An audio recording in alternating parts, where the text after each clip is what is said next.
Ilang nagkakasiyahang mga estudyante na pasigaw ng tumagilid ang sinasakyan nilang SUV sa Balamban, Cebu. Bago ang insidente, makikita sa video na kuha sa loob ng sasakyan na mabilis ang takbo nito.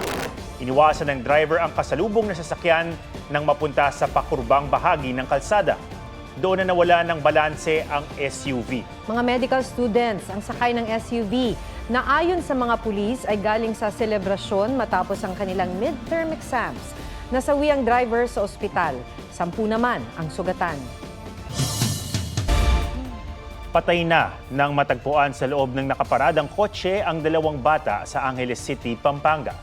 Pasado alas 9 ng umaga nang makunan sa CCTV ang magpinsang lalaki na edad 2 at 3 na naglalaro malapit sa sasakyan hanggang sa pumasok sila sa passenger side sa harap. Mag-aalas 2 na ng hapon nang makita ang mga bata sa loob ng sasakyan na wala ng buhay. Duguan ang isa sa kanila. Isa sa ilalim sa autopsy ang mga bangkay. Aalamin din kung paano sila nakapasok sa loob ng kotse na ginagamit sa pamamasada sa ride-hailing app. Labis ang hinagpis ng mga magulang ng mga bata. Humingi naman ang paumanhin ng driver na gumagamit ng nakaparadang kotse, bagamat wala raw siyang kinalaman sa pagkamatay ng mga bata. Natapos na ang mahigit 1 taong pagtatago ni dating Congressman Arnolfo Teves Jr. Matapos mahuli sa Timor-Leste kahapon, pinamamadali na ang pagpapauwi sa kanya para harapin ang mga kaso kaugnay sa pagpaslang kay dating Negros Oriental Governor Roel Degamo. May report si John Consulta. Nasa golf driving range si dating Congressman Arnolfo Teves Jr. nang lapitan ng mga armadong pulis ng Timor-Leste. Itinaas si Teves ang kanyang mga kamay at sumama sa arresting team. Ganito nagtapos ang mahigit 1 taong pagtatago ni Teves na itinuturong mastermind sa pagpatay kay Negros Oriental Governor Roel Degamo at 9 na iba pa. March 2023 nang pasukin ng mga armadong lalaki ang compound ng mga Degamo sa Pamplona, Negros Oriental. Walang habas nilang pinagbabaril ang mga residenteng naroon habang namimigay ng ayuda sa Degamo. Nasa Timor-Leste rin ang NBI na nakamonitor sa pag-aresto. Nakaharap nila si Timor-Leste President Jose Ramos Horta. Humingi ng asylum sa Timor-Leste si Teves pero hindi pinagbigyan. Nitong Pebrero, naglabas ng red notice ang Interpol laban kay Teves na naging susi para sa aktibong paghahanap sa kanya sa Timor-Leste. Ito po ay produkto, ay resulta ng matagal na pagko-coordinate natin, pagtrabaho natin sa ating counterparts dito. Katulad ng kanilang commitment na pagdating natin ay arestuhin 2 hours after we landed in Delhi, Timor, ay inaresto na po ito si Congressman Teves at under detention na po sa kanila ngayon. Mananatili sa kulungan ng Timor-Leste Police si Teves habang gumugulong ang kanyang deportation. Kadalasang inaabot ng 40 days ang proseso daw ng deportation sa Timor-Leste. Pero umaasang NBI at Department of Justice na mas mapapabilis ang pagbabalik Pilipinas ng dating kongresista. There are several options na kino-consider ngayon. Kasama na dyan ang extradition. Pag uwi sa Pilipinas, haharapin ni Teves ang mga kasong multiple murder, frustrated murder at attempted murder. Mr. Teves has had so many cases right now. No? Nakita naman natin yung 2019, no? Pati of course yung kay Governor Degamo, no? Tapos na-brand pa siya as a terrorist. So angkop po rito ang seguridad na dapat ibigay sa kanya. Pinuri ni Pangulong Bongbong Marcos ang pagtutulungan ng law enforcement agencies at international partners sa pag-aresto kay Teves. Malaki rin ang pasalamat ni Pamplona Mayor Janice Degamo sa pagkakaaresto sa suspect sa pagpatay sa kanyang asawa. It's like a dream.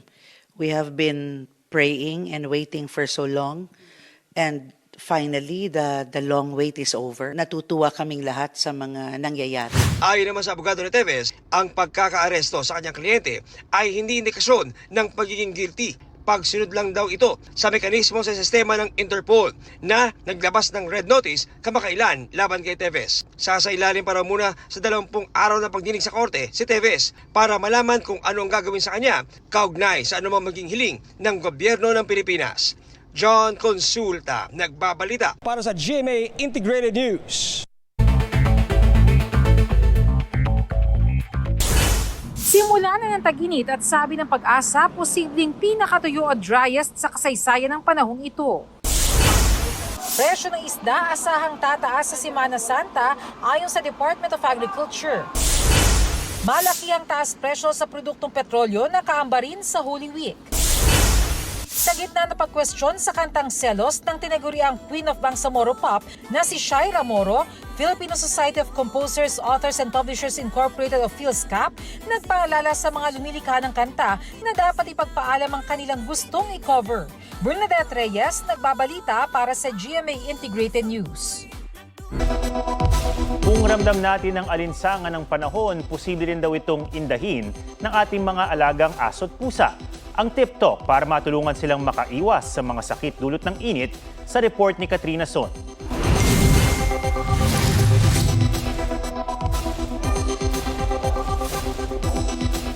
Limamput-apat na pusa at 14 na aso.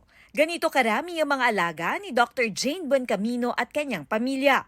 Hindi raw biro ang ganito karaming alaga lalo na tuwing tag-init. We give them ice cubes. Nagpakabit kami ng electric fan nila para at least hindi sila hingalin. Sinishare ko po na laging open yung bintana kapag aalis kami. Per mom, kasama na sa commitment natin yung pangangailangan nila.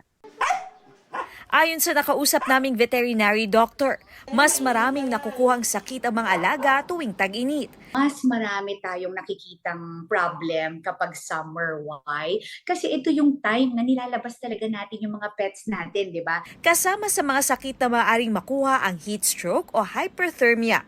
Nariyan din ang dehydration. Kapag summer, mas dumarami rin umano ang parasitic infestation o ang tick, fleas o heartworm. Iingatan din daw ang heat-induced stress o anxiety. Para maiwasan ng mga ito, proper hydration is the key. Lagi silang bigyan ng malamig na tubig. Makakatulong din ang cooling pads o mats. Malaking bagay din na may electric fan o aircon para ma-regulate ang body temperature. Sa asong makakapal ang buhok, mainam na ipa-summer cut sila. Huwag din daw muna palabasin o ipasyal sa pagitan ng 10 a.m. to 4 p.m. Kapag ganito raw na mainit ang panahon, bago natin ipasyal o palakarin sa labas ang ating mga fur babies, kung kakayanin natin, hawakan daw muna natin yung kanilang lalakaran. At kapag nainitan daw ang ating mga palad, ibig sabihin hindi pa raw ito kakayaning lakaran ng ating mga fur babies. Napaka-importante yung awareness and proactive measures that can prevent these extreme heat condition and illnesses and ensure na yung pets natin maging healthy and comfortable during the hot weather. Kung mapapansin na nangihina ang aso o masyadong hinihingat, dalhin na agad sa veterinaryo. Katrina Son, nagbabalita para sa GMA Integrated News.